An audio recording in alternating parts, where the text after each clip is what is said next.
La cuisine, c'est aussi de la chimie, de Arthur Lequesne. Déjà, il commence par un petit hommage à ceux qui l'ont aidé à faire ce livre. Et ensuite, avant de parler de recettes, il explique certaines petites choses, comment bien ranger son réfrigérateur. Donc ça, je trouve ça génial. Donc à chaque fois, il y a des petits dessins, enfin là, bon, il dit des choses un peu basiques. Faut pas mettre d'aliments chauds dans le réfrigérateur, faut pas le surcharger, faut pas l'ouvrir tout le temps, faut bien regarder les dates de péremption, bon ça... Moi, ce que j'aime bien, c'est que par étagère, ils disent qu'il faut mettre comme produit. Quelles sont les zones les plus froides et les moins froides du réfrigérateur. Il continue avec comment bien ranger son congélateur. Ensuite, il fait quelque chose que je trouve génial, une liste des indispensables du placard. Lui, c'est un grand amateur de cuisine, c'est un gourmand, etc. Je pense qu'il met la barre assez haute dans ses indispensables du placard.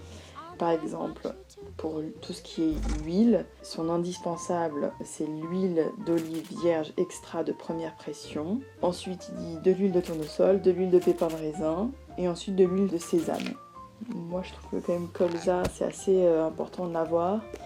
Sésame, moi, je suis un peu revenue de l'huile de sésame, c'est super bon. Mais ça emporte vachement sur le reste, je trouve, tout le temps. C'est pas un indispensable. Pour le sel, gros sel de mer fin et la fleur de sel évidemment. Sauce, alors lui il part sur de la sauce soja et de la Worcestershire. I like Worcestershire sauce. You like what? Worcestershire sauce. Worcestershire sauce. You can't even say it. Pour le sucre, lui il recommande du sucre en poudre, du roux en poudre et du sucre glace.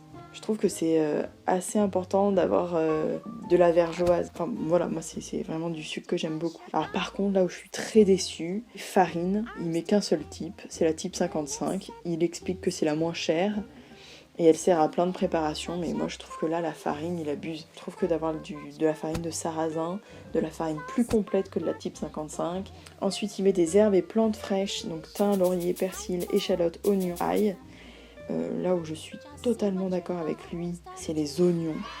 Ensuite, pareil, il parle des ustensiles indispensables. Le couteau d'office, ça c'est le couteau à avoir. Un bon couteau qui coupe bien, avec une petite lame, bien solide, pas souple et tout. Couteau de chef, moi c'est un indispensable aussi pour moi. Ensuite, il parle de l'électroménager, donc une balance électronique, un batteur, un mixeur, une friteuse. Là, bon, un indispensable, une friteuse, je suis pas sûre. Et ensuite, plein de petits ustensiles.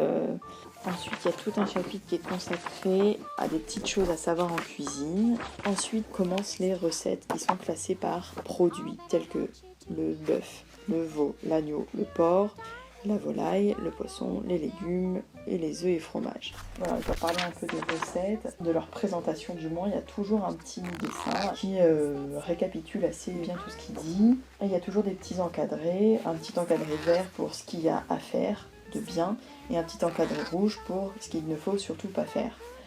Moi j'ai fait le poulet rôti au citron, cuire le poulet avec les blancs au-dessous. On cuit toujours le poulet sur le dos, pas en l'air. Et lui il recommande de faire l'inverse, de cuire le poulet sur les pattes. D'ailleurs il a été invité à l'émission On va déguster pour parler de son poulet rôti justement.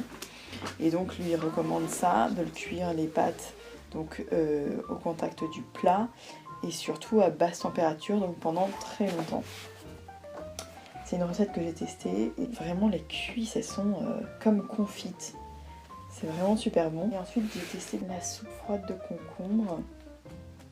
Là son petit truc à lui, donc déjà dépépiner les concombres parce que c'est que de la flotte. Enfin je veux dire tout ce qui est les grains du concombre c'est que de l'eau.